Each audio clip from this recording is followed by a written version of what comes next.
आज हम करने वाले हैं DPP number 11th of class 12th of chapter organisms and population. So let's start. हमारा फर्स्ट क्वेश्चन है Connell's fields experiment on the rocky sea coast of Scotland where larger barnacle Balanus, देखो larger barnacles थे, dominates the intertidal area and remove the smaller barnacles. This happened due to, अब क्या हुआ कि कोई colonel ने कोई एक्सपेरिमेंट किया, उसमें क्या थे, लार्जर बार्नेकल ने छोटे वाले बार्नेकल्स को रिमूव कर दिया, थे तो वो सेम स्पीसीज के ना।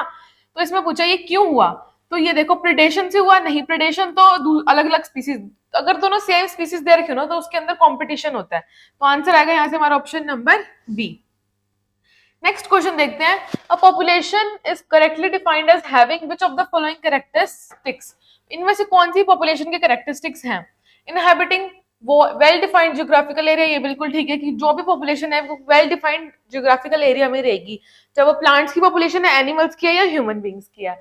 Individuals belonging to same species, ये बिल्कुल ठीक है कि इसमें पॉपुलेशन का मतलब यही होता है ना कि सेम स्पीसीज वाले एक पॉपुलेशन, जैसे ह्यूमंस है, ह्यूमंस की पॉपुलेशन में सिर्फ ह्यूमंस ही आते हैं, एनिमल्स की पॉपुलेशन में एनिमल्स आते हैं, ऐसे ही। तो ये स्टेटमेंट भी बिल्कुल ठीक है। Possessing a constant and uniform density and dispersion, नहीं, पॉपुलेशन में हमेशा कांस्टेंट और यूनिफॉर्म डेंसिटी या डिस्पर्शन नहीं रहता, तो ये स्टेटमेंट हमारी गलत है। ए और बी ठीक है, तो आंसर आएगा यहाँ से हमारा option number A. All the following interactions are mutualism except, इनमें से सारी म्यूचुअलिज्म है एक को छोड़ के। Association of algae and fungi and lichens, ये तो म्यूचुअलिज्म है, ठीक है। Association of fungi and roots of higher plants in mycorrhiza, ये भी बिल्कुल ठीक है। Plants and animals relation for pollination, plants और एनिमल्स पॉलिनेट करने के लिए उनका रिलेशन होता है, प्लांट्स को उसमें से क्या मिलता है, पॉलिनेशन हो जाती है प्लांट्स की, और एनिमल्स को रिवॉर्ड्स मिलते हैं, तो ये भी बिल्कुल ठीक है। Association of cattle एग्रेट and grazing cattle, नहीं, ये म्यूचुअलिज्म का एग्जांपल नहीं है, तो आंसर हमारा यहाँ से आएगा ऑप्शन नंबर डी। हमें इसमें बताना था एक्सेप्ट, मतलब जो नहीं है। अगला क्वेश्चन देखते हैं, if a population of 50 paramecium, 50 paramecium की पॉपुलेशन है एक पूल में, इंक्रीजेस टू 150, पहले 50 थे अब हो गए 150 एक घंटे में, what would be the growth rate of population, मतलब कि एक घंटे में कितने बढ़ गए, 150 माइनस 50 कितने बढ़ गए, 100, तो क्या आंसर आएगा 100 पर आवर, मतलब आंसर आएगा option number D. Next question देखते हैं, under a particular set of selection pressure organisms evolve towards the most efficient reproductive strategy. Some organisms like A dash breed only once in their lifetime while others B breed many times in their lifetime. तो इसमें से देखना है कि A कौन सा है और B कौन सा, हमें इसमें आइडेंटिफाई करना है। A तो क्या है, सिर्फ एक बार ब्रीड करेगा अपनी पूरी लाइफ टाइम में, और जो B है वो मल्टीपल टाइम्स तक करेगा। तो देखो बैम्बू तो हो नहीं सकता क्योंकि बैम्बू सिर्फ वन टाइम करता है, तो इसे बी ऑप्शन तो हमारा आंसर आएगा नहीं। वो हमें देखना है, जो पैराजिक फिश है वो वन टाइम करती है, नहीं, पैसिफिक सैल्मन फिश है वो वन टाइम करती है, और कैट मल्टीपल टाइम्स करती है, तो आंसर आएगा option number C. Next question देखते हैं, the shape of the age pyramids reflects the growth status of the population, ये बिल्कुल ठीक है। अलग अलग टाइप के शेप के पिरामिड्स होते हैं जो अलग अलग टाइप की ग्रोथ को रिप्रेजेंट करते हैं। Age distribution is the percent individuals of given age और एज ग्रुप, एज डिस्ट्रीब्यूशन में हमें ये पता लगता है कि कितने परसेंट में कितने इंडिविजुअल्स प्रेजेंट हैं, तो हमारे दोनों ही स्टेटमेंट्स बिल्कुल ठीक है, लेकिन रीजन यहाँ पे असर्शन को एक्सप्लेन नहीं कर रहा, तो आंसर होगा हमारा ऑप्शन नंबर बी। अगला क्वेश्चन देखते हैं, natality adds to population density, natality मतलब कि नंबर ऑफ बर्थ्स, तो जब जितने लोग पैदा होंगे मतलब हमारी पॉपुलेशन उससे इंक्रीज हो रही है, तो ये ऐड करता है, तो बिल्कुल ठीक स्टेटमेंट है।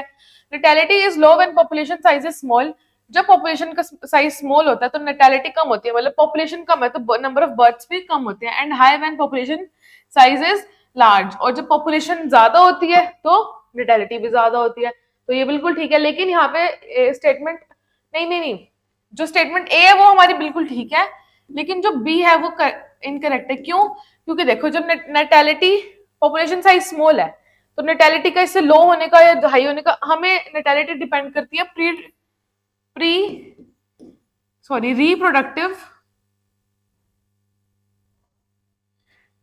नेटैलिटी डिपेंड करती है रिप्रोडक्टिव एज के लोगों पे, कितने रिप्रोडक्टिव एज के पीपल हैं, तो उससे पॉपुलेशन ज्यादा हो, मान लो पॉपुलेशन ज्यादा है लेकिन उसके अंदर रिप्रोडक्टिव एज के लोग ही नहीं है, उसमें प्री रिप्रोडक्टिव या फिर ओल्ड एज के लोग हैं, तो उसका इस पे कोई लेना देना नहीं है, तो आंसर आएगा हमारा बी है हमारा गलत है, असर्शन ठीक है, तो आंसर आएगा हमारा statement A is correct but B is not correct.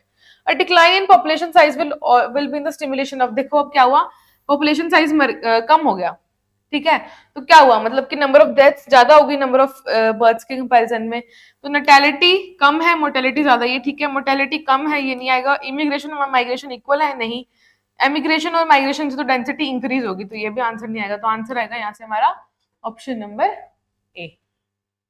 Which one of the following is positive interaction in population, इसमें से हमें पॉजिटिव इंटरेक्शन बतानी है, तो Adamsia, hermit crab, Cuscuta, hedge plant, ये पैरासिटिज्म का है, मुशेरिया मैन, मुशेरिया हमारे अंदर आता है तो वो क्या करते हैं हमारे लिए फायदा करते हैं नहीं, प्लाज्मोडियम मॉस्किटो को फायदा करता है नहीं, तो जो एडेम्शिया और हर्मिट क्रैब है वो एग्जाम्पल है म्यूचुअलिज्म या फिर हम पॉजिटिव इंटरेक्शन का हम बोल सकते हैं।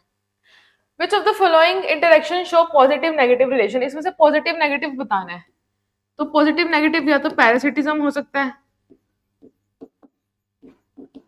या फिर प्रीडेशन हो सकता है। अब देखते हैं, ऑर्किड्स पॉलिनेटेड बाय बी तो हमारा म्यूचुअलिज्म का एग्जांपल है, association of algae and lichens भी म्यूचुअलिज्म का है, association of cattle एग्रेट and grazing ये प्रीडेशन का तो नहीं है, कस्कटा ग्रोइंग ऑन हेज प्लांट ये प्रीडेशन का है, तो यह पैरासिटिज्म का, ये एग्जांपल है हमारा पैरासिटिज्म का, तो आंसर आएगा यहाँ से हमारा ऑप्शन नंबर डी। अब हमें इसमें ग्राफ दिया हुआ है, हमें बताना है पी क्यू एंड आर यहाँ पे क्या है, ठीक है, तो अब ये पहले बात तो जो देखो ये जो क्यू है ये तो है हमारी लॉजिस्टिक ग्रोथ,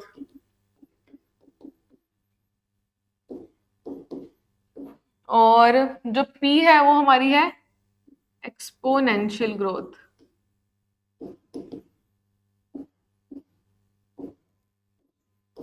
ठीक है, तो हम देखते हैं R represents the environment, environment R क्या एनवायरमेंट रेजिस्टेंस करता है नहीं, पी हमारी एक्सपोनेंशियल है ये ठीक है, क्यू हमारी लॉजिस्टिक है ये भी ठीक है, formula for growth pattern of Q is, Q मतलब लॉजिस्टिक का फॉर्मूला ये होता है नहीं, ये फॉर्मूला होता है पी का, D N by D T R N K minus N by K represent growth formula for Q, ये बिल्कुल ठीक है, तो हमारा ए और डी आंसर ठीक होगा, तो आंसर आएगा यहाँ से ऑप्शन नंबर ए। अब अगला स्टेटमेंट फिर से रीड करनी है, some species of insects and frogs are cryptically coloured to avoid being detected by easily by predators, ये बिल्कुल ठीक है, इसको हम क्या बोलते हैं, उसको हम बोलते हैं कैमोफ्लेज, जिसमें क्या करते हैं कुछ इंसेक्ट्स या बीज होती हैं वो अपने आप को कलर उनका ढल जाता है, जैसे कैमिलियन होता है उसका कलर चेंज होता है ना, वैसे कुछ कुछ और भी ऑर्गेनिज्म होते हैं जो अपने कलर को चेंज कर लेते हैं ताकि वो प्रेडेटर से बच पाए, तो ये स्टेटमेंट बिल्कुल ठीक है। कैमोफ्लेज या गिवन है, camouflage is a method to acquire body colour blending with the surrounding, ये कैमोफ्लेज की डेफिनेशन दी गई है कि कैमोफ्लेज का मतलब क्या होता है कि बॉडी का कलर सराउंडिंग के रिस्पेक्ट में अपने आप को बाइंड कर लेता है ताकि वो प्रेडेशन से बच पाए, तो दोनों ही स्टेटमेंट बिल्कुल ठीक है, आंसर आएगा यहाँ से option number A. Which one of the following plants show very close relationship with the species of wasp? Wasp के साथ में सबसे क्लोज इनमें से कौन सा प्लांट स्पीसीज शो करता है रिलेशनशिप फॉर को एवोल्यूशन, तो हाइड्रिला करता है नहीं, बनाना भी नहीं करता, फिग तो करता है बिल्कुल, ये एनसीईआरटी की में गिवन है एग्जैक्टली, कसकटा नहीं करता, तो आंसर आएगा यहाँ से हमारा ऑप्शन नंबर बी। अगला क्वेश्चन देखते हैं, in which of the following interactions both partners are adversely effective, इनमें से कौन सी ऐसी है कि जिसमें देखो दोनों ही नेगेटिव नेगेटिव मतलब दोनों ही एडवर्सली इफेक्ट होते हैं, वो है हमारी कंपटीशन में दोनों को ही चोट लगती है, कहने का मतलब दोनों का ही लॉस होता है, तो आंसर आएगा यहाँ से ऑप्शन नंबर सी। अगला क्वेश्चन देखते हैं, which type of associations is found in between entomophilous flower and pollination agent, देखो एंटोमोफिलस मतलब कि जो इंसेक्ट्स से पॉलिनेट होते हैं, पॉलिनेशन बाय इंसेक्ट्स, ठीक है, एंड पॉलिनेटिंग एजेंट, तो मतलब ये बता रहा है कि कौन सा एसोसिएशन पाया गया है फ्लावर्स के बीच में, एंटोमोफिलस फ्लावर्स के बीच में और पॉलिनेटिंग एजेंट के बीच में, तो उसमें देखो सूडोकॉपुलेशन होता है, कोऑपरेशन होता है, कमेंसिलिज्म होता है या फिर कोएवोल्यूशन होता है, उसमें हमारा होता है को एवोल्यूशन। वैसे सूडो कॉपुलेशन भी हो सकता है इसका आंसर, बट हमें एग्जैक्ट आंसर बताना है, तो आंसर आएगा यहाँ से ऑप्शन नंबर डी। अगला क्वेश्चन देखते हैं, which of the following is correct. इनमें से करेक्ट कौन सा है? Population change is equal to birth plus immigration minus में डेथ प्लस में एमिग्रेशन। ये तो बिल्कुल ठीक लग रहा है, तो ये तो ठीक होगा। Population change equal to birth plus immigration, plus आएगा यहाँ पे नहीं।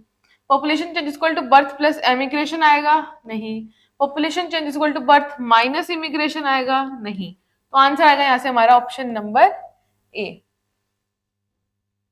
अगला क्वेश्चन देखते हैं, विच one of the following is a population. इनमें से कौन सी एक पॉपुलेशन को डिफाइन करती है? A spider and some trapped flies in its web. Spider और ट्रैप्ड फ्लाइज हो तो उसको पॉपुलेशन बोलेंगे? नहीं, क्योंकि एक ही स्पाइडर दिया हुआ है ना। Earthworm is that lives in grassland along with other arthropods. Other arthropods की बात कर दी तो वो पॉपुलेशन नहीं होगी। All the plants in a forest, ये भी नहीं होगी, क्योंकि ऑल प्लांट्स के बारे में बात कर दी। प्लांट्स पता नहीं कितने लाखों टाइप के होते हैं, उसकी कितनी स्पीशीज होती हैं, सबकी बात कर दी तो ये भी नहीं आएगा। All the oak trees in a forest, ये बिल्कुल ठीक है, क्योंकि इसमें स्पेसिफिक ओक ट्रीज मतलब स्पेसिफिक स्पीसीज की बात करी गई है, ठीक है, और स्पेसिफिक एरिया की बात करी गई है, तो ये हमारा पॉपुलेशन को ठीक डिफाइन करता है। तो आंसर आएगा यहाँ से ऑप्शन नंबर डी।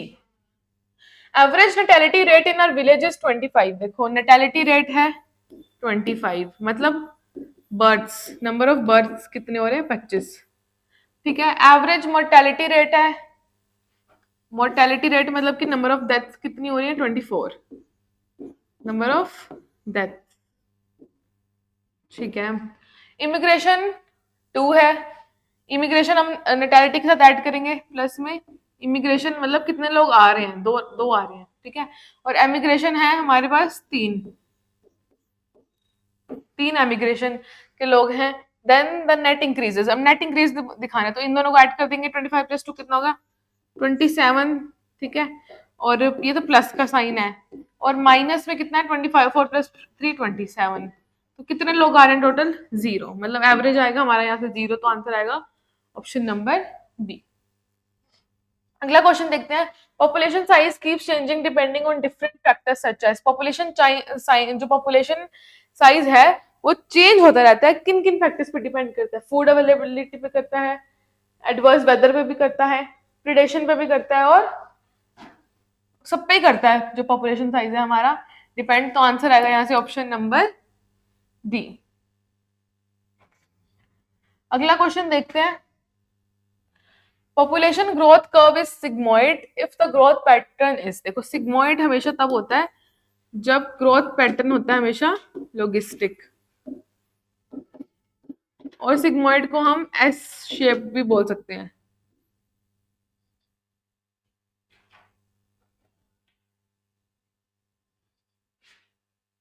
अब इसको लॉगिस्टिक ऐसे लर्न कर सकते हो कि यही लॉजिकल है, तो आप इसको ऐसे लर्न कर सकते हो, जो लॉजिकल है वही एक्सपोनेंशियल होगा, उसको हम एक्स शेप भी बोल सकते हैं, ठीक है। तो आंसर आएगा हमारा ऑप्शन नंबर ए। फिर भी जो सी ऑप्शन दिया हुआ है यहाँ पे एक्सपोनेंशियल, वो तब होता है जब बहुत ज्यादा रिसोर्सेज अवेलेबल हो, बट ऐसा तो हो नहीं सकता कि रिसोर्सेज अनलिमिटेड हो, तो ये होती है हमारी जे शेप, ठीक है। तो आंसर आएगा हमारा यहाँ से ऑप्शन नंबर ए। नेक्स्ट क्वेश्चन देखते हैं, competition for light, nutrient and space is more severe between. अब देखो कंपटीशन किस किस का हो रहा है? लाइट का, न्यूट्रिएंट्स का और स्पेस का। तो किस में होगा सबसे ज्यादा? Closely related organism growing in different niches. अब मतलब एनिमल्स तो बहुत क्लोजली रिलेटेड है, लेकिन निच डिफरेंट होगी, मतलब एरिया डिफरेंट है या हैबिटेट डिफरेंट है, तो ये इसमें तो कंपटीशन नहीं होगा। अब आप यहाँ रह रहे हो, आपका भाई कहीं और रह रहा है, आपकी बहन कहीं और रह रही है, तो आपके बीच में रिमोट के लिए लड़ाई तो होगी नहीं। Closely related organism growing in the same area and निच। देखो अगर आप और आपकी भाई या बहन सेम जगह पे रह रहे हो, सेम घर में रह रहे हो और सेम ही टीवी देख रहे हो, तो ही रिमोट के लिए लड़ाई हो सकती है। तो आंसर आएगा यहाँ से हमारा ऑप्शन नंबर बी की क्लोजली रिलेटेड ऑर्गेनिज्म। अब क्लोजली रिलेटेड होगा, आपका भाई या बहन आपसे क्लोजली रिलेटेड है। अगर कोई कजन आता है दूर का या कोई दूर का फ्रेंड आता है, तो हम उसको दे देते हैं कि भाई तू देख ले, या वो हमें दे देता है, तो हमारी उनसे लड़ाई नहीं होती। लेकिन जो हमारे सगे भाई बहन होते हैं उन्हीं से लड़ाई होती है, क्योंकि वो हमारे साथ सेम एरिया सेम घर पे रह रहे हैं और सेम टीवी और सेम रिमोट के लिए लड़ रहे हैं। तो आंसर आएगा यहाँ से ऑप्शन नंबर बी। अब देखो डिस्टेंटली रिलेटेड वही आ गया कि कोई दूर का रिश्तेदार आ जाए, दोस्त आ जाए, तो सेम हैबिटेट में आ जाए, लेकिन फिर भी उससे लड़ाई नहीं होगी, मतलब कॉम्पिटिशन नहीं होगा। Distantly related organism growing in different niches. इसका तो ये तो बिल्कुल ही क्लियर है, इसमें तो बिल्कुल भी नहीं होगा। तो आंसर आएगा यहाँ से option number B. In the sigmoid growth curve the upper asymptote represents the period of, देखो जो सिग्मोइड ग्रोथ कर्व होती है ऐसे करके ऐसे होती है, तो यहाँ पे जाके उसको क्या हो जाता है, ये अपर एसिम्प्टोम की बात कर रहे हैं, ठीक है। ये इसके बारे में पूछ रहा है कि ये क्या होता है, ये क्या रिप्रेजेंट करता है। ये रिप्रेजेंट करता है हमारे को पीरियड ऑफ इक्विलिब्रियम, मतलब एक पॉइंट पे आके चीजें इक्विलिब्रियम में चली जाएंगी क्योंकि हमारे पास रिसोर्सेज अनलिमिटेड नहीं है। तो आंसर आएगा सारे रहना सीख जाएंगे उन चीजों के साथ। तो आंसर आएगा ऑप्शन नंबर डी, इक्विलिब्रियम। अब अगला क्वेश्चन है, which of the following statements is incorrect, हमें इसमें इनकरेक्ट स्टेटमेंट बतानी है। Lichen and association of fungus and algae is an example of mutualism, जो लाइकन है वो म्यूचुअलिज्म का एग्जांपल है, जब वो फंगस का एसोसिएट करते हैं, बिल्कुल ठीक है। Those epiphytes which use other plants for support only and not for water or food supply are example of commensalism। देखो कुछ कुछ एपिफाइट्स ऐसे होते हैं जो प्लांट्स को यूज करते हैं, प्लांट्स के सपोर्ट का यूज करते हैं, किसके लिए, पानी या फिर फूड के लिए नहीं, वो करते हैं use other plants for support, सिर्फ सपोर्ट के लिए यूज करते हैं प्लांट्स, पानी या फिर फूड के लिए नहीं करते, उनको कमेंसलिज्म में कह सकते हैं हम, यहाँ कह सकते हैं। Sea anemone on hermit crab is an example of protocooperation, ये भी बिल्कुल ठीक है कि हर्मिट क्रैब और sea is an example of protocooperation. Mutualism, protocooperation, commensalism can not be included under symbiosis, नहीं ये हमारा गलत हो गया कि ये सिम्बायोसिस में इंक्लूड नहीं हो सकते। तो आंसर आएगा यहाँ से हमारा ऑप्शन नंबर डी, हमें इनकरेक्ट बताना था, ये इंक्लूड हो सकते हैं, they can be included. Many parasites do not enter in host body and live as ectoparasite. Find the incorrect. बहुत सारे पैरासाइट हैं जो एंटर नहीं होते बॉडी के अंदर, in the host body and live as ectoparasite, मतलब बाहर रहते हैं। एक्टोपैरासाइट मतलब living on the surface of the body. Find the incorrect, इसमें हमें इनकरेक्ट बताना है एक्टोपैरासाइट्स के लिए। देखो जो लाइस है वो ह्यूमंस, जो जुएं होती है वो ह्यूमंस के बालों में रहती है, सरफेस पे रहती हैं, तो ये तो बिल्कुल ठीक है, तो एक्टोपैरासाइट है। कोपोड होते हैं वो मेराइन फिशेस की उस पे रहते हैं, सरफेस पे रहते हैं। कसकटा हेज प्लांट के अंदर तो घुसता नहीं है, उसके ऊपर ही रहता है। तो लिवर फ्लूक है वो स्नेल के बॉडी के अंदर जाता है, तो ये आंसर आएगा, ये एक्टोपैरासाइट नहीं है, एंडोपैरासाइट है। तो ऑप्शन नंबर सी हमारा यहाँ पे ठीक होता है। अगला क्वेश्चन में फिर से हमें इनकरेक्ट स्टेटमेंट बताना है अबाउट पैरासिटिज्म। तो देखो parasites and host tend to coevolve, parasite और जो होस्ट होते हैं वो कोइवॉल्व करते हैं, मतलब जो पैरासाइट है वो जब जैसे तो होस्ट बढ़ता है वैसे वैसे पैरासाइट भी उसके अंदर ग्रो करता है। With evolution parasites become anatomically simpler and have lost unnecessary sense organ, ये बिल्कुल ठीक है, जैसे जैसे इवोल्यूशन हो रहा है पैरासाइट्स क्या करते हैं, एक्सेस या अननेसेसरी जो ऑर्गन्स है उनको गवाते जाते हैं क्योंकि उनके किसी काम की नहीं और वो एनाटॉमिकली सिंपलर बनता जाते हैं ताकि वो जी सके अच्छे से। The egg of brood parasite bird have evolved to resemble of host egg, ये बिल्कुल ठीक है। ब्रूड पैरासाइट का मतलब यही होता है कि मान लो एक चिड़िया है या जैसे कोयल है, वो कौवे के नेस्ट में अपने अंडे देती है, उसके अंडे बिल्कुल कौवे के अंडे जैसे दिखते हैं, तो ये ब्रूड पैरासिटम का एग्जांपल होता है। तो ये बिल्कुल ठीक है कि उसका जो अंडा होता है वो होस्ट के अंडे मतलब क्रो के अंडे से सिमिलर होता है। Parasites have lost reproductive capacity, नहीं, अगर रिप्रोडक्टिव कैपेसिटी लॉस्ट हो जाए तो पैरासाइट्स तो फिर रिप्रोड्यूस ही नहीं कर पाएंगे, तो धीरे धीरे पैरासाइट्स तो खत्म हो जाएंगे इस दुनिया से। तो आंसर आएगा ऑप्शन डी, जो कि ऐसा पॉसिबल नहीं है, तो इनकरेक्ट बताना, तो आंसर आएगा option D. In Galapagos island abundant tortoise become extinct due to, अब क्या हुआ कि गैलापागोस आइलैंड में अबंडेंट टॉर्टोइस करके कोई था, वो एक्सटिंक्ट हो गया, क्यों हो गया, invasion of superior species of crocodile, crocodiles आ गई और उन्होंने उसको खा लिया, नहीं। Introduction of goat with greater browsing efficiency, ये बिल्कुल हुआ क्योंकि जो टॉर्टोइस थे ना वो भी ग्रास को पे ग्रेस करते थे। अब इन्होंने क्या करा कि गोट्स उसके अंदर ला दी, तो कंपटीशन हो गया कि गोट्स भी खा रही हैं ग्रास और टॉर्टोइस भी ग्रास खा रहे हैं, लेकिन गोट्स ने इतनी ग्रास खा ली कि सारी ग्रास खत्म हो गई, उसको ग्रो करने में टाइम तो लगता ही है, तो इतने में टॉर्टोइस मर गए और एक्सटिंक्ट हो गए। तो आंसर आएगा ऑप्शन नंबर बी। अब इसमें हमें मैच करना है, तो देखो प्रिडेशन का एग्जांपल हमारे पास है कैक्टस एंड मोथ, और कमेंसलिज्म का हमारे पास एग्जांपल है यहाँ पे ऑर्किड्स एंड मैंगो। पैरासिटिज्म का एग्जांपल है कस्कटा एंड हेज प्लांट, और कंपटीशन का एग्जांपल है बैलेनस एंड थैलेमस। तो आंसर आएगा हमारा फोर्थ का बी, एक में ही है, तो आंसर आएगा ऑप्शन नंबर ए। देखो अगर देखो इससे साफ दिख रहा है कि देखो यहाँ से देखते हैं कंपटीशन में हमें पता है बैलेनस और थैलामस होगा, देखो उस लास्ट का नाम देखो सेम लग रहा है, मतलब ये सेम स्पीसीज से बिलोंग करता है और कंपटीशन हमेशा सेम स्पीसीज में होता है। तो फोर्थ का बी आएगा। पैरासिटिज्म हमने पिछले क्वेश्चंस में पढ़ा है कि कसकट्टा और हेज प्लांट के बीच में पैरासिटिक रिलेशनशिप है। कंपेंसलिज्म मतलब कि एक का फायदा हो रहा है और एक का कुछ ना लॉस हो रहा है ना फायदा हो रहा है, वो होता है हमारे मैंगो और ऑर्किड के बीच में। फिर रह गया हमारे पास प्रिडेशन, वो होते हैं कैक्टस और मोथ के बीच में। तो आंसर आएगा फर्स्ट ऑप्शन नंबर ए। अगला क्वेश्चन देखते हैं। The interaction between the organism of one of the following pairs is an example of commensalism. इनमें से कौन सा एग्जांपल है हमारे पास कमेंसलिज्म का? तो हमने ऊपर ही पढ़ा कमेंसलिज्म का एग्जांपल हमारे पास ऑर्किड्स एंड मैंगो, वो यहाँ पे गिवन है, तो आंसर आ जाएगा ऑप्शन नंबर सी। अगला क्वेश्चन है, in which of the following two species are given which of the pair does not show commensalism. Commensalism इनमें से कौन सा पेयर शो नहीं करता? कमेंसलिज्म को हम लिख सकते हैं प्लस, मतलब एक स्पीसीज का तो हो रहा है फायदा और दूसरी स्पीसीज का कुछ भी नहीं हो रहा, ना फायदा ना नुकसान।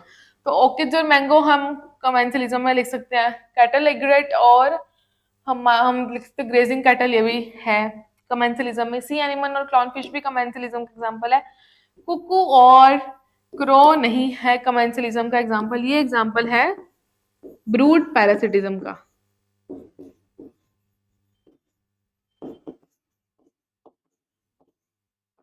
ये किसका एग्जांपल है? ब्रूड पैरासिटिज्म का। तो आंसर आएगा यहाँ से ऑप्शन नंबर डी। अगला क्वेश्चन है, in which of the following cases can population density determined by using biological parameters. इनमें से कौन सी हम कर सकते हैं बायोलॉजिकल पैरामीटर्स को यूज करके? देखो population, fish density in lake, fish की डेंसिटी हम लेक में चेक कर सकते हैं, कर सकते हैं। Density of bacterial colonies in cultural plate, कोई कल्चरल प्लेट में बैक्टीरिया ग्रो करके उनकी डेंसिटी देख सकते हैं, देख सकते हैं। Chlamydomonas in a point, point के अंदर क्लामाइडोमोनास देख सकते हैं, बिल्कुल देख सकते हैं। तो ये सारी पॉपुलेशन के एग्जाम्पल दिए हुए हैं, तो हमारा आंसर आएगा यहाँ से option number D, all of these. अगला क्वेश्चन मैच द फॉलोइंग है, कैलोट्रोपी करता है। अब देखो इसमें किसका करना है कि प्रिडेशन के बिहेवियर में जो कैलोट्रोपिस है वो क्या करता है, कार्डियोग्लाइकोसाइड्स रिलीज करता है ताकि अगर उसे कोई कुछ कुछ खाए तो वो खुद ही मर जाए।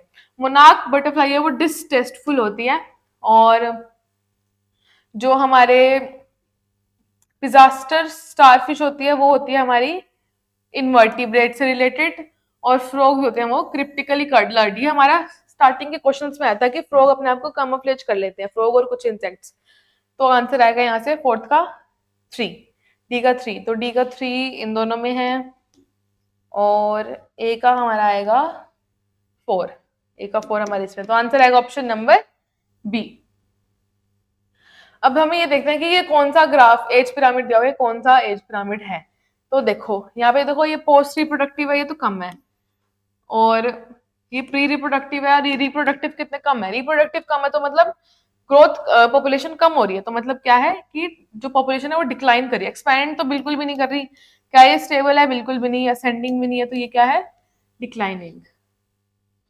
अगला क्वेश्चन दिया हुआ है, exponential growth can not be sustained infinitely due to environmental resistance. ये बिल्कुल ठीक है कि एनवायरमेंट के रेजिस्टेंस के उसमें अगर इनकी वजह से एक्सपोनेंशियल जो ग्रोथ है वो सस्टेनेबल नहीं है। यहाँ पे ये दिया हुआ है can not B sustain infinitely, मतलब इनफाइनाइटली तो सस्टेन नहीं हो सकती ना। देखो अब कोई भी ग्रोथ हो रही है उसकी कुछ ना कुछ तो लिमिटेशन होगी, वो हमेशा तो ग्रोथ करती नहीं जाएगी, तो इनफाइनाइटली कुछ भी ग्रोथ नहीं हो सकता। क्यों? क्योंकि एनवायरमेंट की रेजिस्टेंस होती है। तो ये बिल्कुल ठीक है। In S shaped growth from the population में abruptly crash after attaining a peak value. Peak value के बाद वो एब्रप्टली क्रैश कर सकती है? नहीं। पीक वैल्यू के बाद क्या हो जाता है? इट विल अटेन इक्विलिब्रियम, वो इक्विलिब्रियम अटेन कर लेती है। तो ये हमारा असर्शन, रीजन गलत हो गया और असर्शन ठीक है। तो ऑप्शन आएगा ऑप्शन नंबर सी, जिसमें reason is not correct but assertion is correct. अगला क्वेश्चन है मैच द फॉलोइंग्स। ठीक है, इसमें मैच द फॉलोइंग करना है हमारे को। कमेंसलिज्म में क्या होता है, एक बेनिफिटेड होता है और दूसरा अनअफेक्टेड होता है। पैरासिटिज्म में क्या होता है कि one benefited other is harmed. Mutualism में दोनों ही बेनिफिट होते हैं, और अमेंसलिज्म में एक हार्म होता है। देखो एक हार्म होता है और कमेंसलिज्म का उल्टा होता है। कमेंसलिज्म में क्या होता है, एक तो फायदे में रहता है और एक का कुछ भी नहीं होता। अमेंसलिज्म में क्या होता है, एक नुकसान होता है एक का और दूसरे का कुछ भी नहीं होता। म्यूचुअलिज्म में दोनों का ही फायदा होता है, पैरासिटिज्म में एक का फायदा होता है, एक का नुकसान होता है, कमेंसिलिज्म में एक का फायदा होता है और एक का कुछ भी नहीं होता। तो आंसर आएगा यहाँ से हमारा ऑप्शन नंबर ए का 2, ए का 2 इन दोनों में है, बी का क्या आएगा 4, बी का 4 इन दोनों में है, सी का क्या आएगा 3। तो आंसर आएगा यहाँ से हमारा ऑप्शन नंबर सी। अगला है carnivorous animals lions leopards occupy the same niche but lions predate mostly larger animals and leopards take smaller ones. अब क्या है कि कार्निवरस एनिमल्स लायंस और लेपर्ड्स के बारे में बात की हुई कि जो दोनों सेम नीच के काइंड ऑफ थोड़े थोड़े सेम टाइप के और सेम नीच में रहते हैं, मतलब फॉरेस्ट में रहते हैं या जहां भी रहते हैं वो काइंड ऑफ सिमिलर नीच होती है। तो इसमें पूछे कि लेकिन लायंस होते हैं वो ज्यादातर लार्जर एनिमल्स का शिकार करते हैं और जो लेपर्ड्स होते हैं वो स्मॉलर एनिमल्स का शिकार करते हैं। ये क्यों? इस मेथड है तो कंपटीशन एक टाइप का, वो इसको क्या बोलते हैं? कैरेक्टर डिस्प्लेसमेंट बोलते हैं? नहीं। अल्टरिज्म हमने सुना ही नहीं कहीं, हमारे कॉम्पिटेटिव एक्सक्लूजन भी नहीं बोलते, उसको हम बोलते हैं रिसोर्स पार्शनिंग। क्योंकि अगर दोनों को ही जिंदा रहना है तो दोनों ही अपने अपने पसंद का जो जो जिसमें रह सर्वाइव कर सकते हैं वो ले लेंगे, रिसोर्सेज की पार्शनिंग कर लेंगे कि बड़े एनिमल्स तू रख ले और छोटे एनिमल्स तू रख ले। तो आंसर आएगा यहाँ से हमारा ऑप्शन नंबर सी। अब इसमें पूछा है मोर एडवर्सली इफेक्टेड बाय कंपटीशन। अब देखो, अब कंपटीशन होगा तो मतलब कि कंपटीशन में क्या होता है, दोनों का ही नुकसान होता है। तो इसमें से सबसे ज्यादा इफेक्ट किसको पड़ेगा? हार्बीवर्स और कार्निवर्स। हार्बीवर्स को तो पड़ेगा पर कार्निवर्स को नहीं पड़ेगा, कार्निवर्स को नहीं पड़ेगा, प्लांट्स को पड़ेगा। हार्बीवर्स एंड प्लांट्स दोनों को ही पड़ेगा, ऑल ऑफ दिस नहीं आएगा। तो आंसर आएगा ऑप्शन नंबर सी। क्योंकि हार्बीवर्स और प्लांट्स खुद के लिए नहीं लड़ाई कर सकते भाई, वो एक जगह पे स्टेबल है, सजाइल है, वो खुद के लिए कितना ही लड़ लेंगे, इतना नहीं लड़ सकते। तो आंसर आएगा सबसे ज्यादा एडवर्स इफेक्ट होता है हार्बीवर्स और प्लांट्स पे। ऑप्शन क्वेश्चन नंबर 30 है हमारा, 37 है which of the following is not attribute of population. इनमें से जो पॉपुलेशन का एट्रीब्यूट कौन सा नहीं है? देखो, बर्थ रेट है, डेथ रेट भी है, सेक्स रेशियो भी है, एज रेशियो भी है। बर्थ एंड डेथ नहीं है, बर्थ एंड डेथ रेट है बट बर्थ और डेथ स्पेसिफिकली नहीं है। तो आंसर आएगा हमारा ऑप्शन नंबर डी। अगला क्वेश्चन देखते हैं, हमें आइडेंटिफाई द करेक्ट स्टेटमेंट बतानी है इनमें से। द कस्कटाइज क्लोरोफिलस एंडोपैरासाइट होता है? नहीं, एक्टोपैरासाइट होता है। The human liver fluke needs only one host to complete life cycle? नहीं, उसको 2 होस्ट चाहिए होते हैं। The life cycle of endoparasite is more complex due to the extreme specialisation. ये बिल्कुल ठीक है, इनकी लाइफ साइकिल होती है ज्यादा कॉम्प्लेक्स होती है क्योंकि इनके अंदर एक्सट्रीम स्पेशलाइजेशन होती है। During the course of evolution, the host bird's eggs have evolved to resemble the egg of parasitic birds. नहीं, उल्टा लिखा हुआ है इन्होंने। एवोल्यूशन के रिगार्डिंग में जो पैरासिटिक बर्ड होता है ना, उसके एग्स हैं वो रिजेंबल करते हैं होस्ट को। देखो, हिंदी में तो देखा जाए तो दोनों स्टेटमेंट्स ठीक है, लेकिन अगर हम इसको एग्जैक्ट ढंग से पढ़े तो during the course of evolution, इसमें इन्होंने सब्जेक्ट किस पर रखा? होस्ट के बर्ड्स को। होस्ट के अपना बर्ड का एग चेंज करेगा भाई, जो पैरासिटिक बर्ड है वो अपना एग चेंज करेगा ना। तो पैरासिटिक बर्ड का जो एग्स हैं वो इवॉल्व हुए to resemble the host bird's egg. तो ये स्टेटमेंट इन्होंने उल्टी लिख दी, तो ये स्टेटमेंट गलत हो जाएगी। तो सिर्फ एक ही स्टेटमेंट ठीक है, वो हमारी ऑप्शन नंबर सी। अगला देखते हैं, इसमें क्या पूछे, आर क्या होता है? आर हमारा होता है इंट्रिंसिक रेट,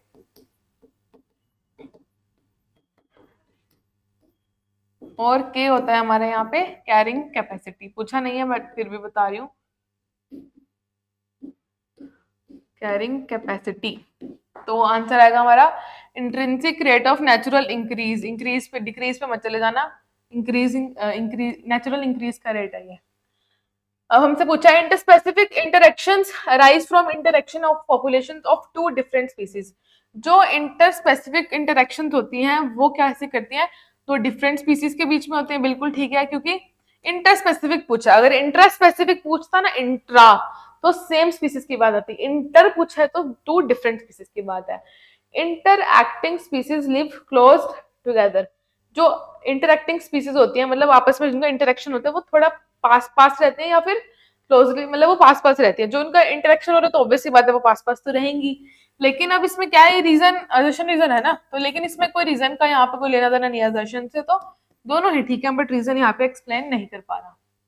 अगला क्वेश्चन हमें बताना है, इनकरेक्ट बताना है रिलेशनशिप स्पीच में। Species A, species B, type of interaction. देखो, एक को फायदा हो रहा है, एक को नुकसान हो रहा है, तो पैरासिटिज्म भी हो सकता है, प्रेडिशन भी हो सकता है, ये ठीक है। एक को फायदा हो रहा है, दूसरे को भी फायदा होता है। ये कॉमेंसलिज्म का एग्जांपल है? नहीं, ये है म्यूचुअलिज्म का, जिसमें दोनों को ही फायदा होता है। तो ये गलत हो जाएगा। दोनों के अंदर नुकसान हो रहा है तो कंपटीशन है, एक का नुकसान हो रहा है और एक को कुछ भी नहीं हो रहा तो वो अमेंसलिज्म है। तो आंसर आएगा यहाँ से हमारा ऑप्शन नंबर बी, जो कि है incorrect. Prickly pear cactus was introduced in Australia in 1920s. Its population. अब क्या हुआ? Prickly pear cactus ऑस्ट्रेलिया में होगा 1920s में, तो उसकी पॉपुलेशन क्या हुआ? इंक्रीज हुई, डिक्रीज हुई, क्या हुआ? इंक्रीज हुई, ठीक है, इंक्रीज हुई, ठीक है, तो डिक्रीज तो पहली बात हुई नहीं। अब इंक्रीज कैसे हुई देखते हैं। Due to suitable dry conditions, नहीं, ड्राई कंडीशंस के लिए नहीं हुई, वो इसलिए इंक्रीज हुई क्योंकि वहां पे कोई खाने वाला नहीं था, उसको मारने वाला कोई नहीं था, और कैक्टस की तो इतनी लंबी लंबी लाइफ होती है, तो क्या हुआ? रिप्रोडक्शन होती गई और कैक्टस उगते गए, तो उनकी जो पॉपुलेशन है वो बहुत ज्यादा इंक्रीज होगी क्योंकि उनको कोई खाने वाला था ही नहीं। फिर हमने किसी और प्लांट को उसमें इंट्रोड्यूस करवाया, जिससे क्या हुआ? ये किसी कैक्टस की जो वो है स्पीसीज है और पॉपुलेशन है वो कम हुई क्योंकि कंपटीशन बढ़ा, तो प्रेडेटर्स थे नहीं तो इसलिए वो बढ़ गए। ऑप्शन नंबर सी हमारा यहाँ पे ठीक होगा। अब इसमें फिर से हमें मैच करना है। पैसिफिक साल्मन फिश है वो हमारी एक बारी सिर्फ वो करती है, ब्रीड करती है। मैमल्स हैं वो हमारे produce small number of, mammals में क्या होता है कि स्मॉल नंबर के लार्ज साइज, हम लोग क्या करते हैं, large size of offspring produce करते हैं, लेकिन एक बारी में एक या दो ट्विंस कभी कभी होता है, यूजुअली एक ही होता है। ऑयस्टर्स क्या करते हैं? Large number of small sized offsprings produce करते हैं। तो आंसर आएगा यहाँ से हमारा ऑप्शन नंबर 312, ऑप्शन नंबर ए। अगला क्वेश्चन देखते हैं। सिलेक्ट द इनकरेक्ट स्टेटमेंट, इसमें हमें बताना है the number of fish caught per trap is good measure of its total population density in the lake.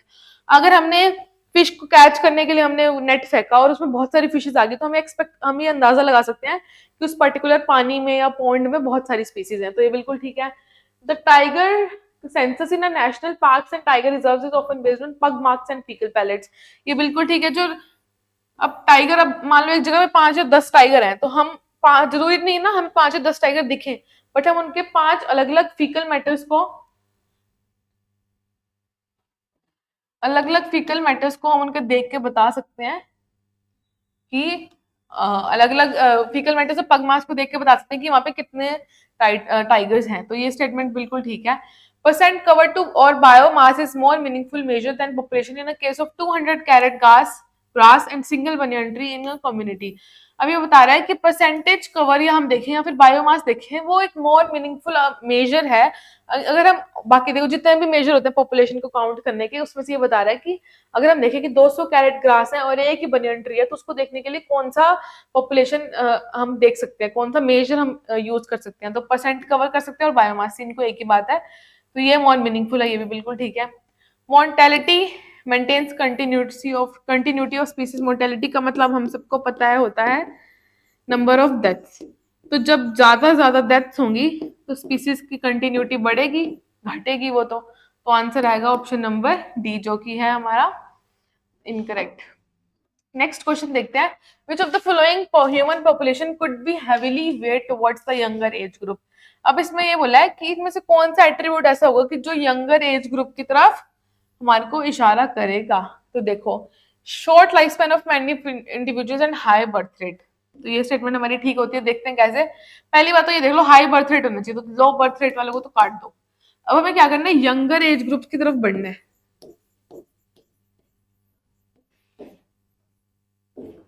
Younger age group कब आएगा? पहली बात तो नंबर ऑफ नेटेलिटी या नंबर ऑफ बर्थ रेट होनी चाहिए ज्यादा, तभी यंगर एज ग्रुप आएगा। दूसरा क्या होगा कि जो शॉर्ट लाइफ स्पैन कैसे होगा, देखो अब एक घर में यूजुअली 2 बच्चे होते हैं, एक पेरेंट्स के 2 या 3 होते हैं ज्यादातर अब आजकल, या फिर एक होता है आजकल, तो अब वो तो 1 या 2 बच्चे अपने उनके जब हो जाएंगे बोर्न, तो वो तो आगे रिप्रोड्यूस करेंगे ही नहीं। अब क्या होगा, अगर भगवान ना करे उनकी लाइफ स्पेन शॉर्ट हुई, तभी वो प्रोड्यूस करेंगे ना आगे। अगर उनमें से उनका एक बच्चा होगा, उसकी डेथ होगी, तभी वो दूसरे करने के बारे में सोचेंगे या तीसरा करने के बारे में सोचेंगे। तो इसलिए बता रहा है कि हमें क्या करना है, weight towards younger age group की तरफ जाना है, तो मतलब यंगर एज ग्रुप के बच्चे भी उतने ही होने चाहिए, तो आंसर आएगा हमारा शॉर्ट लाइफ स्पैन। तो आंसर आएगा यहाँ से हमारा ऑप्शन नंबर ए, क्योंकि देखो 1 या 2 तो नॉर्मली हर घर के अंदर होते हैं, तो उसका कोई मतलब नहीं। इसमें इन्होंने एक एक्सेप्शनली क्वेश्चन पूछा तो हम उसका आंसर भी वैसे ही देंगे। अगला क्वेश्चन देखते हैं। Interspecific competition is the potent force in organic evolution, ये बिल्कुल ठीक है। इंटरस्पेसिफिक कंपटीशन मतलब दो स्पीसीज के बीच में जो एवोल्यूशन होता है या कंपटीशन होता है, वो क्या करते हैं, ऑर्गेनिक एवोल्यूशन का एक बहुत अच्छा वो है कि देखो दो स्पीसीज के बीच में कंपटीशन होगा तो एक स्पीसीज रह जाएगी तो सर्वाइवल ऑफ द फिटेस्ट हो जाएगा। Unexceptionally two closely related species competing for the same resources can not coexist indefinitely, ये बिल्कुल भी ठीक है। कोई भी हो ना, चाहे वो सेम स्पीसीज का हो या फिर डिफरेंट स्पीसीज का हो, इसमें लिखा भी है कि क्लोजली रिलेटेड स्पीसीज है, अगर वो सेम चीज के लिए लड़ रहा है ना तो वो दोनों साथ में नहीं रह सकते हमेशा के लिए, इनडेफिनेटली की बात करी गई है। तो आंसर आएगा हमारा, ये भी बिल्कुल ठीक स्टेटमेंट है, दोनों ही स्टेटमेंट्स ठीक है, लेकिन यहाँ पे रीजन एजर्शन को एक्सप्लेन नहीं कर रहा। तो आंसर आएगा हमारा ऑप्शन नंबर बी। अब इसमें पूछा गिवन ऑप्शन दिए हुए हैं, करेक्ट कॉम्बिनेशन हमें बताना है of population interaction that correspond to the symbols given here. Parasitism plus plus, minus minus, plus zero. तो हमें पता है माइनस माइनस ये तो होता है हमारा म्यूचुअलिज्म का, माइनस माइनस होता है कॉम्पिटिशन का जिसमें दोनों ही कॉम्पिटिशन, प्लस जीरो होता है हमारा कमेंजलिज्म का। तो कमेंजलिज्म यहाँ पे भी दिया हुआ है, यहाँ भी दिया हुआ है, कॉम्पिटिशन यहाँ भी दिया हुआ है, यहाँ भी दिया हुआ है, म्यूचुअलिज्म यहाँ भी दिया हुआ है, यहाँ भी दिया हुआ है, कंपटीशन यहाँ भी दिया हुआ है, ठीक है। तो आंसर आएगा हमारा option number C. Next question देखते हैं, अगेन मैचेस हैं, ठीक है। तो पैसिफिक सालमन, हमें पता है कि जो पैसिफिक सालमन फिश है वो सिर्फ एक ही बार अपनी, ये तो लर्न कर लो, इतनी बार बहुत सारे क्वेश्चन से रिपीट हो चुका है कि वो सिर्फ अपने लाइफ में एक ही बार ब्रीड करती है। और पेलाजिक फिश है वो क्या करती है, large number of small size offspring को प्रोड्यूस करती है। तो देखेंगे ए का 2 और सी का 4, ए का 2 सी का 4 इसमें है, ए का 2 सी का 4 इसमें, तो ये दोनों तो कट हो गए पहले ही। अब देखते हैं, देखो N T N O R T D N by D T ये हमारा एक्सपोनेंशियल ग्रोथ का है, नहीं सॉरी लॉजिस्टिक ग्रोथ का है, Verhulst Pearl logistic growth equation ये है हमारी, और N to N naught E की raise to power R T है हमारी एक्सपोनेंशियल ग्रोथ। तो आंसर आएगा यहाँ से हमारा बी का 3, बी का 3 हमारा इसमें है, तो आंसर आएगा ऑप्शन नंबर डी। अगला पूछा है इसमें हमें, an exotic species when introduced in an area what could be the most probable effect। हमने कोई exotic species को उठा के एक नए एरिया में डाल दिया तो क्या हो सकता है। in population of species may decrease due to very low due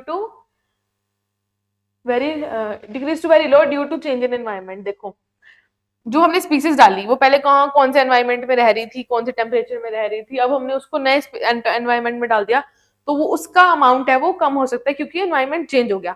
जो ऑलरेडी वहां रह रही है वो तो नहीं मरेंगी उस एनवायरमेंट की वजह से क्योंकि वो तो सेम एनवायरमेंट में रह रही है, बट जो नए एनवायरमेंट से एक्सोटिक स्पीसीज आई हैं वो उनकी नंबर ऑफ काउंट कम हो सकते हैं क्योंकि उनको नया एनवायरमेंट मिला है। तो ये हो सकता है। Introduce species may achieve highest population density due to lack of predation, ये भी हो सकता है, बिल्कुल हो सकता है कि जो एनवायरमेंट का कोई असर ना पड़ा हो और नई एक्सोटिक स्पीसीज है तो उनको कोई प्रेडेट करने वाला भी ना हो तो वो और लंबा और ज्यादा ग्रोथ कर सकती हैं और हाईएस्ट पॉपुलेशन में उनकी हो सकती है, तो ये भी हो सकता है। Species develop favourable mutation, mutation का इससे कोई लेना देना नहीं है। New species evolve due to different environment में न्यू स्पीसीज कैसे बन जाएगी वो, तो ये दोनों गलत हो गए, ए और बी ठीक है हमारा, तो आंसर आएगा option number A and B are correct. अगला क्वेश्चन देखते हैं, स्टेबल पॉपुलेशन, इसमें हमें बताना है अगेन हमारे को मैच द फॉलोइंग बताना है।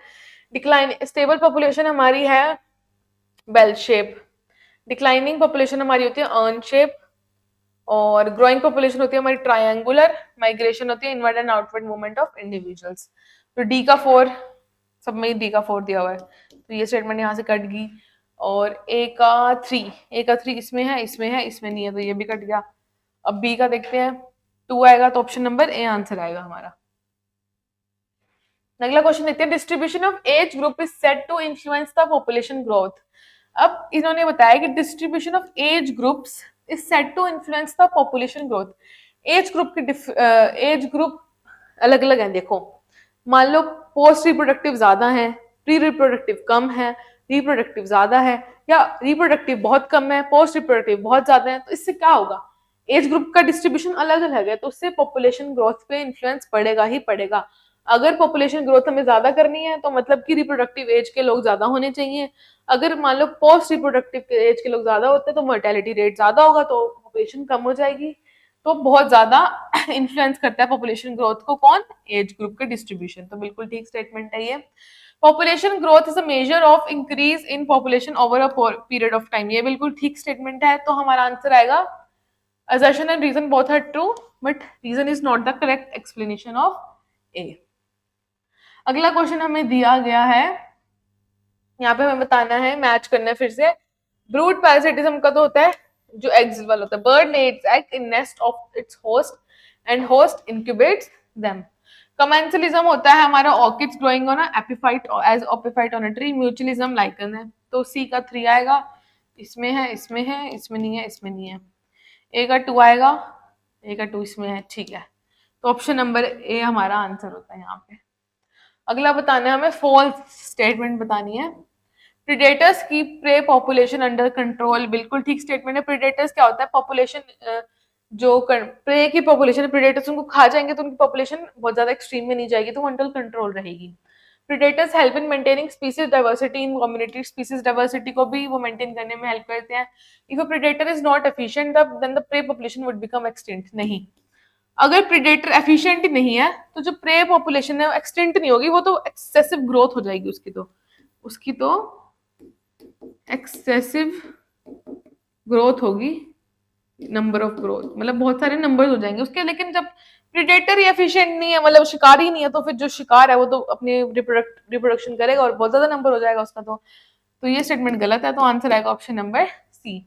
Herbivores predators have a greater advantage since the plants cannot run away to avoid predation, ये बिल्कुल ठीक है। जो herbivores predators होते हैं उनकी ज्यादा एडवांटेज है क्योंकि प्लांट भाग नहीं सकते ना अपने आप को बचाने के लिए, तो इसलिए ये उनका अच्छा एग्जाम्पल है। तो आंसर आएगा हमारा पास ऑप्शन नंबर सी। अगला क्वेश्चन देखते हैं। In the equation what does के डिनोट, के हमारा कैरिंग कैपेसिटी बताता है, तो आंसर आएगा ऑप्शन नंबर सी। अब देखो क्या होता है ना, if natality and mortality in population are nearly same it will be termed as, number of deaths और number of mortality, number of deaths और number of births almost same है, तो क्या बताएगा, स्टेबिलिटी बताएगा या इक्विलिब्रियम बताएगा। तो डिक्लाइन तो नहीं हो रहा, यंग भी नहीं आ रहा, ग्रोइंग भी नहीं हो रहा, तो स्टेबल होगा, स्टेबल या इक्विलिब्रियम बताएगा, तो ऑप्शन नंबर डी। अब देखो पॉपुलेशन डेंसिटी है, दोनों का नेगेटिव नेगेटिव इफेक्ट बताना है, ठीक है। If both A and B decreases in the population density then identify A and B. अगर ए एंड बी बहुत डिक्रीज करते हैं पॉपुलेशन को, तो क्या देखो एमिग्रेशन करता है तो डिक्रीज, और क्या डिक्रीज करता है पॉपुलेशन को, मोर्टेलिटी मतलब नंबर ऑफ डेथ्स। तो देख लो मोर्टेलिटी कहाँ है, मोर्टेलिटी यहाँ है पर यहाँ नार्टेलिटी है, इमिग्रेशन के साथ एमिग्रेशन नहीं आएगा, एमिग्रेशन और मोर्टेलिटी आएगा, तो आंसर आएगा ऑप्शन नंबर सी, ठीक है। अगला क्वेश्चन देखते हैं, इसमें बताना है from an enclosed intertidal area of American Pacific coast all the predators starfish Pisaster were removed the effect was. अब क्या हुआ, इंटरटाइडल एरिया था कोई अमेरिकन पैसिफिक कोस्ट का, कोस्ट मतलब कि जो सी का होता है ना, सी का शोर होता है मतलब किनारा होता है उसका, कोई उसके पास का कोई एरिया था coast, all the predators starfish Pisaster were removed this effect. क्या वो प्रेडेटर्स थे ना, स्टारफिश पिजास्टर एक प्रेडेटर का नाम है, वो सारे खत्म हो गए, क्यों हो गए खत्म, Many exotic predators invaded and invertebrate species become extinct, नहीं ये बोल रहा है कि बहुत सारे exotic predator आ गए, नहीं invertebrate species flourished, नहीं अगर flourished होती ना, अगर इन ये देखो ये क्या खाते थे, invertebrates खाते थे, दे ये इनका प्रे कौन था, invertebrates इनका प्रे थे मतलब इनका शिकार थे, ठीक है। तो अगर इनवर्टिब्रेट की अमाउंट बढ़ जाती तो ये तो खत्म होता ही ना। Many invertebrate species become extinct because of interspecific competition, ये ठीक है कि इनवर्टिब्रेट जो इनका प्रे है, जो इनका शिकार है, वो खत्म हो गया, किस रीजन से खत्म हुआ, यहाँ पे इन्होंने दिया हुआ है इंटरस्पेसिफिक कंपटीशन की वजह से वो खत्म हो गया। जब वही खत्म हो गया तो उनका जो उनके ऊपर जो जी रहे हैं तो वो भी खत्म हो चुके। मान लो यहाँ पे हमारे यहाँ पे मान लो भगवान ना करे कि वीट या फिर क्रॉप्स की सारी, फ्रूट्स की, सब्जियों की सारी फसल नाश खत्म हो जाए किसी भी एनवायरमेंटल फैक्टर की वजह से या कंपटीशन की वजह से, तो हम लोग तो भूखे मर जाएंगे ना। तो वैसे मरेंगे नहीं बट एज एन एग्जाम्पल, तो जो लोग उस पर जीते हैं और वही चीज खत्म हो जाए तो सामने वाला भी खत्म हो जाएगा, तो आंसर आएगा इसका ऑप्शन नंबर सी। अगला क्वेश्चन देखते हैं, इसमें हमें असर्शन रीजन बताना है। In parasite host relationship the parasite is usually benefit, बिल्कुल ठीक है। पैरासाइट होस्ट में क्या है, प्लस माइनस होता है, हमें पता ही है, जिसमें पैरासाइट को बेनिफिट होता है और होस्ट को नुकसान होता है। Parasites are commonly host specific, ये बिल्कुल भी ठीक है कि पैरासाइट्स होस्ट स्पेसिफिक होते हैं, मतलब ऐसा नहीं कि कोई पैरासाइट है किसी को भी देखेगा उसके ऊपर एंडो या एक्टो पैरासाइट की तरह एक्ट करेगा, नहीं, उनके होस्ट स्पेसिफिक होते हैं, वो पर्टिकुलर होस्ट पे ही जाके अपना एक्शन करते हैं। तो दोनों स्टेटमेंट ठीक है, बट यहाँ पे इसका करेक्ट रीजन नहीं है ये। विच of the following is correctly match pair बताना हमें इसमें। लीवर फ्लूक एक पैरासाइट है, बिल्कुल पैरासाइट है। कौन सा पैरासाइट है ये, एंडो पैरासाइट है, इसको याद रखना है, एक्टो नहीं लिखना। ये हमेशा बॉडी के अंदर एक्ट करता है, तो एंडो पैरासाइट है। ऑर्किड सेप्रोफाइट्स हैं। लाइकन्स म्यूचुअलिज्म शो करते हैं। कसकटा कमेंसलिज्म नहीं शो करता, ये प्रिडेशन। कसकटा हमेशा पैरासिटिज्म शो करता है, लाइकन्स हमेशा म्यूचुअलिज्म शो करते हैं, ऑर्किड्स हमेशा कमेंसलिज्म शो करते हैं, ठीक है। तो ये तीनों ही गलत होंगे, सिर्फ एक ही ऑप्शन हमारी करेक्टली मैच है, वो है option number A.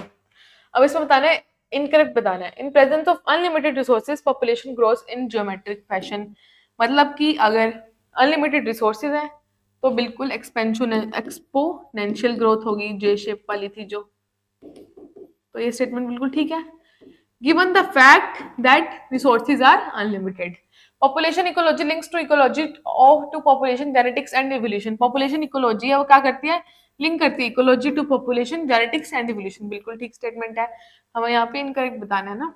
A birth rate of 0.4 per year indicates that if there were 20 members in a population last year, 8 new members were added via reproduction, बिल्कुल ठीक स्टेटमेंट है। ये बता रहा है कि मान लो 0.4 का बर्थ रेट है और अगर 20 न्यू मेंबर पहले थे, 20 मेंबर्स पहले थे और 8 अब आ गए हैं, तो अगर हम 8 अब आ गए हैं तो हम देखें 4/10 करेंगे तो 0.4 आएगा।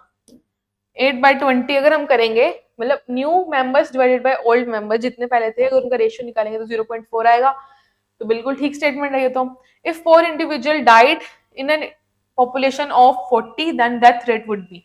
अब देखो 4 चले गए हैं, चेंज कितना हुआ 4 का, पहले कितने थे 40, तो क्या आंसर आएगा 1/10 विच इज 0.1, तो 0.1 हुआ ना डेथ रेट, तो आंसर 10 तो आएगा नहीं, तो ये गलत हो गया, तो ऑप्शन नंबर डी आएगा हमारा answer. Choose the correct statement. अब हमें इसमें करेक्ट स्टेटमेंट बतानी है। नेटैलिटी एंड इमिग्रेशन करेक्ट बताना है। Natality and immigration increases population density, ये बिल्कुल फर्स्ट स्टेटमेंट है हमारी ठीक है कि जो नेटैलिटी है वो भी इमिग्रेशन को पॉपुलेशन को ऐड देती है और इमिग्रेशन भी ऐड करती है। Mortality is the number of deaths in a population during given time period, बिल्कुल ठीक है। मोर्टेलिटी की डेफिनेशन दी हुई है, ठीक है। The size of population for any species static parameter, static parameter है, स्टेबल पैरामीटर है नहीं, तो दो ही स्टेटमेंट ठीक है हमारी, both option A and B are correct. Select the incorrect statement. हमें इसमें इनकरेक्ट स्टेटमेंट बतानी है। Exponential growth occurs when the resources are abundant, exponential growth तब होती है जब रिसोर्सेज अबंडेंट होते हैं, बिल्कुल ठीक है। जे शेप्ड ग्राफ भी बनता है इसमें। Carrying capacity is the maximum limit beyond which no further growth is possible, ये भी बिल्कुल ठीक स्टेटमेंट है। कैरिंग कैपेसिटी का मतलब यही है कि भाई ये मैक्सिमम लिमिट है, इसके ऊपर ग्रोथ नहीं होगी, इसका मतलब कैरिंग कैपेसिटी होता है, इसको हम के से डिनोट करते हैं। Logistic growth results in J shaped curve, logistic J shaped होती है नहीं, वो होती है एस शेप। एक्सपोनेंशियल होती है ना, वो जे शेप होती है। लॉजिस्टिक ग्रोथ हमारा इनकरेक्ट तो यहीं से ही आ गया आंसर, ऑप्शन नंबर सी। अगला भी देख लेते हैं। Logistic growth model is considered a more realistic as, ये बिल्कुल ठीक है। जो ग्रोथ मॉडल होता है लॉजिस्टिक वाला वो ज्यादा रियलिस्टिक है क्योंकि उसमें जो रिसोर्सेज हैं वो लिमिटेड बताए गए हैं, तो ये बिल्कुल ठीक है। अब इसमें बताने in the following table the type of organisms and an appropriate way to measure the population density is given. Type of organism के बारे में बताया हुआ है और वे ऑफ मेजरिंग डेंसिटी बताई हुई है। फाइंड द इनकरेक्ट मैच, इसमें से हमें इनकरेक्ट मैच बताना है। Siberian cranes and Bharatpur wetland number of individuals देखेंगे, बिल्कुल ठीक है। बनियान ट्री में नंबर ऑफ बनियान ट्री देखेंगे नहीं, इसमें हम देखेंगे बायोमास, ठीक है, तो ये गलत हो गया। बैक्टीरियल कल्चर को बायोमास देखेंगे, ये ठीक है। फिश इन लेक में हम डेंसिटी देखेंगे, तो आंसर आएगा यहाँ से ऑप्शन नंबर बी जो कि इनकरेक्ट बताना था ना, हाँ, जो कि इनकरेक्ट है। The monarch butterfly feeds on poisonous weeds during its caterpillar stage. ये बिल्कुल ठीक है स्टेटमेंट है, एनसीईआरटी में गिवन है, एक थ्योरेटिकल स्टेटमेंट है कि जो मोनार्क बटरफ्लाई होती है जब वो कैटरपिलर स्टेज में होती है तो वो पॉइजनस सब्सटेंस के ऊपर फीड करती है, ठीक है। और फीडिंग ऑन वीड्स नहीं आएगा, यहाँ पे फीड आएगा, फीड्स, ठीक है, स्पेलिंग मिस्टेक है। Feeding on poisonous weeds help butterfly to become distasteful to predator, नहीं, फीडिंग हेल्प नहीं करती डिस्टेस्टफुल बनने में, वो वैसे ही डिस्टेस्टफुल होती है लेकिन फीडिंग से उसको कोई मतलब नहीं है डिस्टेस्टफुल होने का। तो ये स्टेटमेंट हमारी गलत हो गई, तो 1 ठीक है 2 गलत है, तो ऑप्शन नंबर बी ठीक है यहाँ पे। अब हमारा दिया हुआ है interaction between cuckoo and crow, egg वाला हमें पता है ब्रूड पैरासिटिज्म होता है, तो आंसर आएगा option number C. Which of the following is correct pair, correct pair बताना है। कसकटा पैरासाइट है, बिल्कुल ठीक है। ऑर्किड एंडो पैरासाइट नहीं है, ऑर्किड हमारा क्या है, एपीफाइट है, एपीफाइट। कॉपपोज प्रेडेटर नहीं होते, पिजास्टर प्रे नहीं होता, ये तो प्रेडेटर होता है। अब मैंने क्वेश्चन में ही पढ़ा था, देखो अलग से तो कुछ पढ़ने की जरूरत नहीं, क्वेश्चन में रिपीट हो रहे हैं बारी बारी, या तो एज एन ऑप्शन की फॉर्म में या क्वेश्चन की फॉर्म में। तो आंसर आ गया यहाँ से option number A. Which of the following is most appropriately defined, appropriate कौन सा इनमें से सबसे ज्यादा। Host is an organism which provides food, नहीं जरूरी नहीं कि फूड प्रोवाइड करे, बहुत सी चीजें प्रोवाइड कर सकता है। और मोस्ट अप्रोप्रिएट बताना ना यहाँ पे। Amensalism relationship in which one species benefit whereas other is infective, नहीं, अमेंथलिज्म में एक तो नुकसान होता है और एक अनअफेक्टेड रहती है, तो एक बेनिफिट नहीं होती। Predator is an organism that catches and kills other organism for food, बिल्कुल ठीक है, प्रीडेटर एक वो ऑर्गेनिज्म है जो कैच करता है दूसरे ऑर्गेनिज्म को for food. Parasite is an organism which always live inside, नहीं, हमेशा इनसाइड नहीं रहता, एक्टोपैरासाइट भी होते हैं कुछ और कुछ एंडोपैरासाइट भी होते हैं।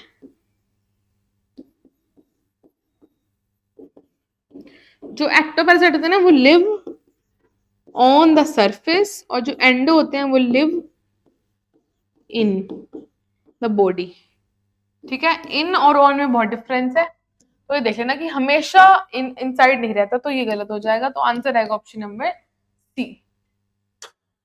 अगला क्वेश्चन है competition is a negative interaction among the species, what is true for competition to occur. Competition एक टाइप का नेगेटिव इंटरेक्शन है, बिल्कुल ठीक है। इसमें ये पूछा है कि इनमें से कौन सा सही स्टेटमेंट है जिससे हम बता सकें कंपटीशन कैसे हो सकता है। Relatively close species among for compete for limited resources, ये बिल्कुल ठीक है कि जो रिलेटिवली क्लोज स्पीसीज है, जैसे हमने एग्जांपल लिया था रिमोट का, और आपके भाई बहन होते हैं वो रिमोट के लिए लड़ते हैं, तो बिल्कुल ठीक स्टेटमेंट है ये। Unrelated species compete for same limited resources, ये भी बिल्कुल ठीक है। कंपटीशन ये भी हो सकता है कि अनरिलेटेड स्पीसीज भी सेम चीज के लिए लड़ाई कर सकती हैं, जैसे कि आप लोग पढ़ाई करेंगे बोर्ड एग्जाम के लिए या नीट एग्जाम के लिए, तो रैंक 1 के लिए अलग अलग टाइप के लोग लड़ाई करते हैं, उनका किसी से लेना देना थोड़ी होता है। मैं हूँ, मैं चाहती हूँ कि मेरी रैंक 1 आ जाए, मुझे क्या पता किसकी रैंक 1 आएगी, मैं किससे लड़ाई कर रही हूँ। तो सेम चीज के लिए अनरिलेटेड स्पीसीज भी लड़ाई कर सकती हैं। Competition may occur for unlimited resource due to feeding ability, competition unlimited resource के लिए भी हो सकता है, क्यों, ड्यू टू फीडिंग एबिलिटी की वजह से। मान लो सीड्स हैं, कुछ बर्ड सीड्स खाते हैं लेकिन कुछ नहीं खा सकते, वो कंपटीशन तब भी हो सकता है। अब उसका रिसोर्स तो अनलिमिटेड है लेकिन उनकी फीडिंग एबिलिटी है ना वो अलग अलग हो जाती है, उसकी वजह से भी कंपटीशन हो सकता है। तो तीनों ही स्टेटमेंट्स ठीक है, तो आंसर आएगा हमारे पास ऑल ऑफ दीज। अब अगला क्वेश्चन है प्रीडेटर पे interaction is helpful and significant because, अब जो प्रीडेटर और प्रे का इंटरेक्शन है वो हेल्पफुल होता है और सिग्निफिकेंट क्यों होता है। Population of prey is under control, उससे प्रे की पॉपुलेशन है वो अंडर कंट्रोल रहती है, ठीक है। Equilibrium of species, equilibrium maintain रहता है, ये भी बिल्कुल ठीक है। Prey maintain its optimum activity and efficiency, prey भी अपनी ऑप्टिमम एक्टिविटी और एफिशिएंसी को बना के रखता है, ये भी बिल्कुल ठीक है। तो आंसर आएगा हमारे यहाँ पे option number D, all of these. अगला क्वेश्चन है competitive exclusion principle applies to those species which compete for the same resources for their survival, ये बिल्कुल ठीक है। कॉम्पिटिटिव एक्सक्लूजन का मतलब यही होता है कि जब सेम स्पीसीज सेम रिसोर्सेज के लिए लड़ाई करें सर्वाइवल के लिए। Competition leads to extinction of one species, ये भी बिल्कुल ठीक स्टेटमेंट है कि कंपटीशन से सेम स्पीसीज का एक्सटिंक्शन हो सकता है। सेम स्पीसीज का नहीं, एक कोई दो मान लो लड़ रही हैं, मान लो एक और बी आपस में कंपीट कर रहे हैं, तो बहुत ज्यादा हाई चांसेस है कि या तो ए बिल्कुल ही खत्म हो जाए या फिर बी बिल्कुल ही खत्म हो जाए, क्योंकि हो सकता है एक बहुत ज्यादा पावरफुल हो। दोनों ही ठीक है, बट यहाँ पे उसको कोई एक्सप्लेन नहीं कर रहा है एजर्शन को, तो आंसर आएगा option number B. Again a statement given है, plant need the help of insects and animals for pollinating their flowers and dispersing their seeds। ये बिल्कुल ठीक है कि कुछ कुछ प्लांट्स को या मोस्टली प्लांट्स को क्या होता है, इंसेक्ट्स एनिमल्स की नीड होती है पॉलिनेशन के लिए, ताकि वो उनका पोलन ग्रेन्स लेके जा सके और वहां पे दूसरे फ्लावर्स के अंदर रख सके और ताकि उनकी पॉलिनेशन हो सके या सीड्स डिस्पर्स हो सके। Plants offer rewards in the form of pollen and nectar for pollinators and juicy and nutritious foods for seed dispersers। ये भी बिल्कुल ठीक है कि प्लांट्स क्या करते हैं, रिटर्न में क्या देते हैं। अब देखो ये म्यूचुअलिज्म का एग्जांपल है कि प्लांट्स भी रिटर्न में कुछ दे रहे हैं, को एवोल्यूशन का एग्जांपल भी हम इसे बोल सकते हैं कि प्लांट्स भी रिटर्न में कुछ दे रहे हैं और जो एनिमल्स हैं वो भी उनको रिटर्न में कुछ दे रहे हैं। तो दोनों ही स्टेटमेंट्स बिल्कुल ठीक हैं, तो आंसर आएगा हमारा option number A, both statements are correct. अगला क्वेश्चन है, कुछ पढ़ना है और हमें बताना है करेक्ट स्टेटमेंट इनमें से कौन सी है। Plant Calotropis produce highly poisonous cardiac glycosides. बिल्कुल ठीक है कि जब ये प्लांट कैलोट्रोपिस है ना, ये बहुत पॉइजनस कार्डियक ग्लाइकोसाइड्स रिलीज करता है। क्यों रिलीज करता है? जब इस पे कोई अटैक करता है तो ये रिलीज करता है ताकि सामने वाला मर जाए। Monarch butterfly is highly distasteful to its predator. ये भी बिल्कुल ठीक है, जो मोनार्क बटरफ्लाई होते हैं ना, वो अपने आप को बचाने के लिए डिस्टेस्टफुल अपने आप को बना लेती है ताकि प्रेडेटर उसे ना खाए। The human liver fluke depends on 3 intermediate host. नहीं, टोटल वो देखो इंटरमीडिएट होस्ट ना 2 होते हैं, टोटल तो वो 3 होस्ट होते हैं, एक ह्यूमन और 2 एक अलग टाइप के एनिमल होते हैं, मुझे याद नहीं आ रहे अभी, लेकिन इंटरमीडिएट होस्ट के बारे में पूछा है। फाइनल होस्ट तो ह्यूमन है ही है इसका, इंटरमीडिएट होस्ट 2 होते हैं। टोटल होस्ट पूछता ना तो 3 आता, लेकिन इसने इंटरमीडिएट पूछा है, लेकिन 2 आएगा आंसर, तो option number A, first and second. अब इसने पूछा words for logistic growth is described by this equation. Logistic growth दी हुई है हमें, आर एंड के तना, के तो कैरिंग कैपेसिटी है, तो के कैरिंग कैपेसिटी इसमें भी है, इसमें भी है, ये नहीं आएगा, ये आ सकता है, ठीक है। आर हमारा क्या है, intrinsic rate of natural increase है, डिक्रीज नहीं आएगा, डिक्रीज नहीं आएगा, सिर्फ इंक्रीज आएगा, तो ऑप्शन नंबर बी हमारा यहाँ पे ठीक होता है। अब अगला क्वेश्चन है प्लस प्लस मतलब दोनों का फायदा किस में होता है, म्यूचुअलिज्म में होता है, तो आंसर आएगा option number C. Last question है, इसके बाद एक छोटी सी टीपीपी और है। लास्ट क्वेश्चन ये है, इसमें हमें मैच करना है म्यूचुअलिज्म। म्यूचुअलिज्म हमारा होता है यहाँ पे कमेंसलिज्म, पैरासिटिज्म, ठीक है। हम देखते हैं अभी हमारा स्पैरोसीड 2 स्पीसीज ऑफ, देखो 2 species of paramecium same species हैं, तो वो लड़ाई करेंगी, वो करेंगे आपस में कंपटीशन, ठीक है। तो हमारे पास और पैरासिटिज्म होएगा टिक्स ऑन डॉग्स, मतलब जो टिक्स होती हैं डॉग्स के ऊपर वो पैरासिटिज्म शो करती हैं।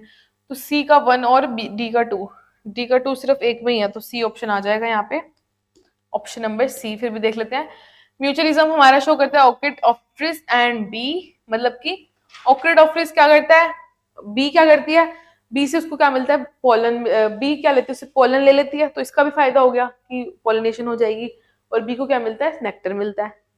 तो ये म्यूचुअलिज्म का एग्जांपल हो गया, और कमेंसलिज्म का एग्जांपल हो गया हमारे पास यहाँ पे एपिफाइट, और ये तो हमें पता ही था, ये हमारे कितनी बार रिपीट हुआ, एपिफाइट हो ना मैंगो ब्रांच। फिर प्रिडेशन हो गया स्पैरो एंड सीड्स, तो आंसर आएगा ऑप्शन नंबर सी। अब ये खत्म हो गई, अब इसमें सिर्फ 15 क्वेश्चन हैं, फटाफट करते हैं। Which one is the not factor of abiotic? देखो abiotic होता है मतलब नॉन लिविंग, इनमें से कौन सा नॉन लिविंग नहीं है, नॉट मतलब लिविंग कौन सा है, सनलाइट नॉन लिविंग है, वाटर नॉन लिविंग है, डिकम्पोजर्स तो लिविंग है, टेम्परेचर नॉन लिविंग है, तो आंसर आएगा option number B.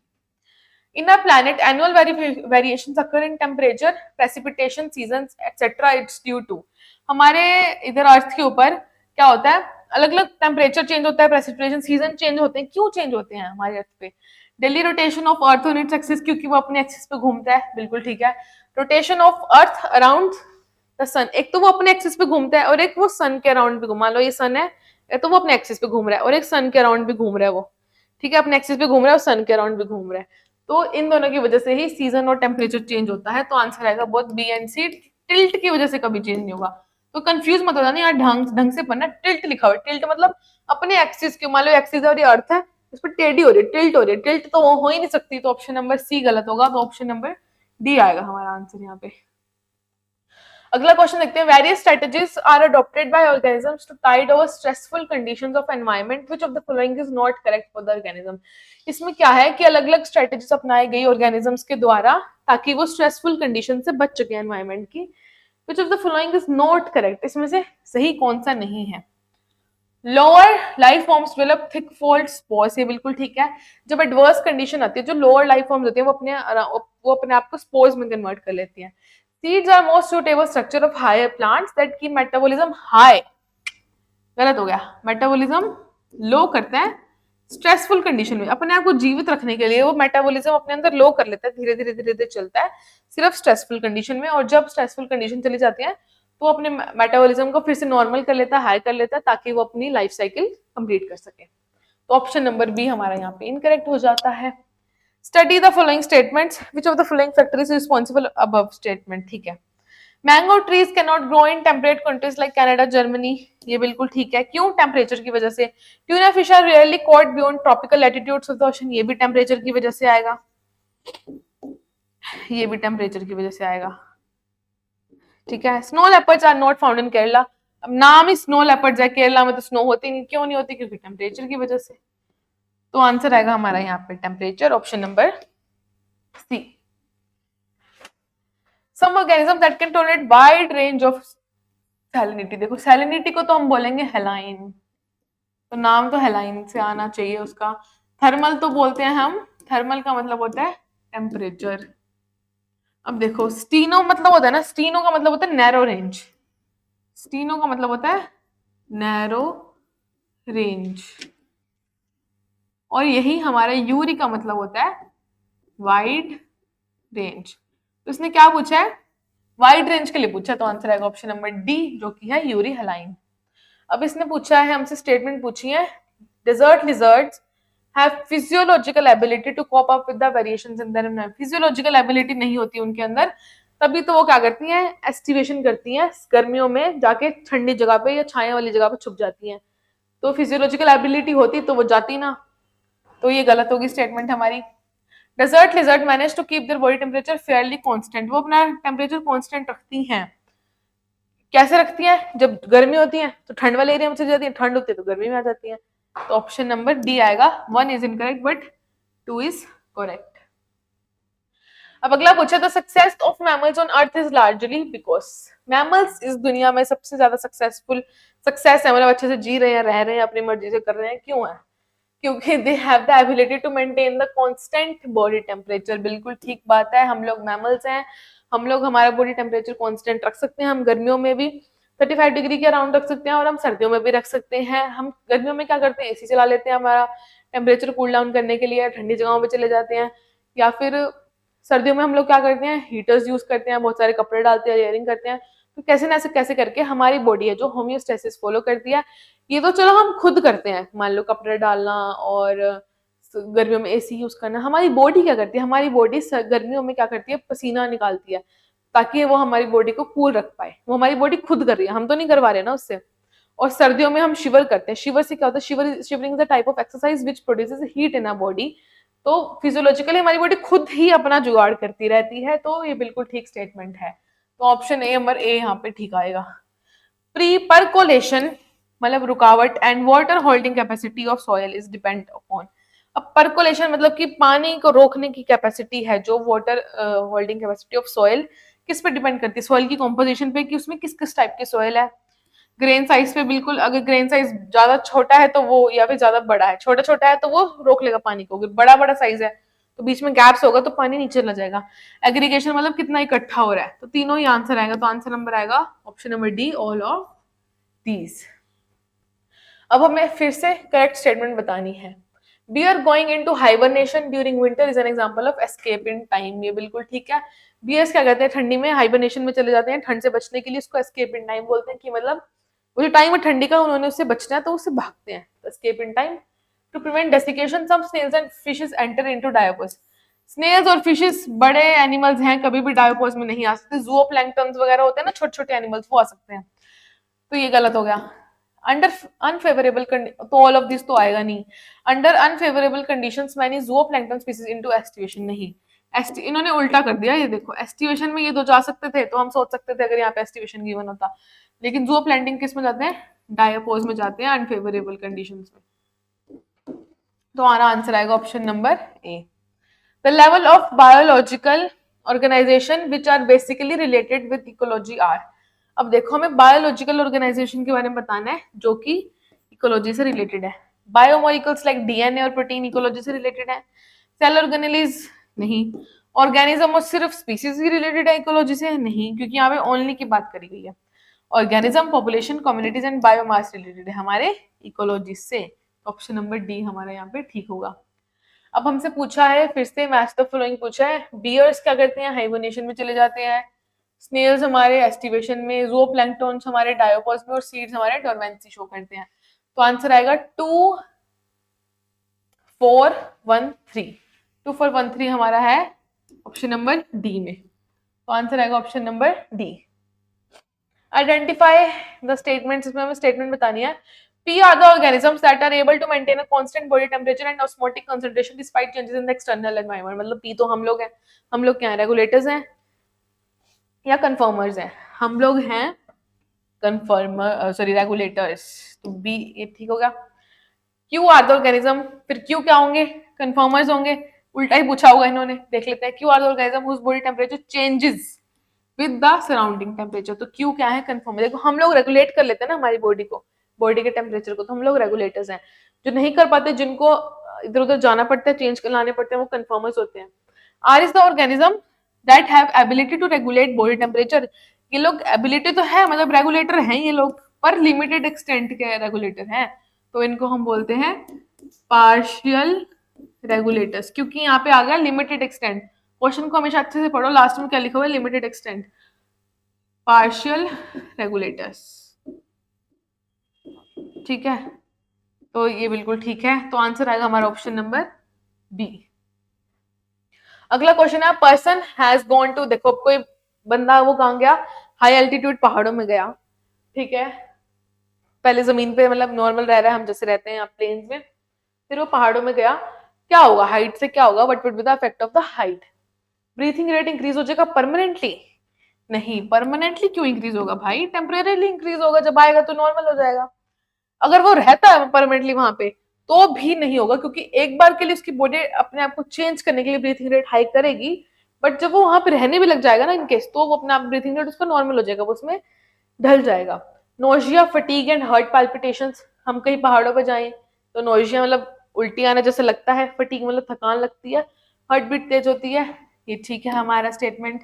When acclimatized, breathing becomes normal, RBC count and hemoglobin amount increase। देखो अब क्या है, जब वहां पे रह रहा है बंदा, एक्लामेटाइज मतलब उसकी क्लाइमेट में ढल गया, तो क्या हुआ, ब्रीथिंग तो नॉर्मल हो जाएगी, क्योंकि हमेशा थोड़ी हाफता रहेगा या बारी बारी तेज तेज हाईली ब्रीथ करता रहेगा। उसको क्या होगा, अब उसकी बॉडी अपने आप को अडेप्ट कैसे करेगी, जब वो पहाड़ों में रह रहा है तो उसके जब बहुत टाइम तक वो पहाड़ों में रहेगा तो उसकी आरबीसी का काउंट होगा वो बढ़ जाएगा, ताकि ज्यादा नंबर ऑफ ऑक्सीजन अडेप्ट हो सके, तो आरबीसी काउंट और हीमोग्लोबिन अमाउंट बढ़ जाएगा। तो बी और सी स्टेटमेंट ठीक है। तो आंसर आएगा यहाँ पे 13th क्वेश्चन का option number D. Next question देखते हैं। Read the given statements, select the correct option. Regulator show maximum geographical distribution. क्या रेगुलेटर्स मैक्सिमम जियोग्राफिकल डिस्ट्रीब्यूशन दिखाते हैं? रेगुलेटर्स क्या है, हम लोग कहीं भी रह लेते हैं, तो ऑप्शन नंबर ए ठीक है। Regulators are capable of thermo regulation. Regulators क्या है, हम लोग हैं, हम थर्मो रेगुलेशन कर सकते हैं और ऑस्मो रेगुलेशन भी कर सकते हैं, तो दोनों ही स्टेटमेंट्स बिल्कुल ठीक है। Some areas in a world like thermal springs and deep sea thermal vents have average temperature above 100 degree Celsius. कुछ कुछ जगहों पे थर्मल स्प्रिंग्स में और डीप सीज में क्या है, 100 डिग्री से भी ऊपर सेल्सियस टेम्परेचर है। उन एरियाज में क्या होता है, कोई भी ऑर्गेनिज्म नहीं मिलेगा, नहीं, ऑर्गेनिज्म तो वहां पे मिलेगा, जैसे आर्की बैक्टीरिया हो गए, वो वर्स्ट कंडीशन को वो कर सकते हैं, झेल सकते हैं। स्मॉलर एनिमल्स मिलेंगे, मोर फाउंड, मोर को नहीं मिलेंगे बेटा, smaller animals are not found, smaller animals वहां पे आपको नहीं मिलेंगे, ये भी गलत है, कुछ कुछ मिल सकते हैं। Some organism like microbes are found, ये बिल्कुल ठीक स्टेटमेंट है, कुछ ऑर्गेनिज्म, ज्यादातर माइक्रोब्स वो मिलेंगे वहां पे, ऑप्शन नंबर डी है हमारा यहाँ पे ठीक। तो इसी के साथ हमारे सारे क्वेश्चंस 2 डीपीपी हमने कंप्लीट कर लिए हैं। Thank you very much.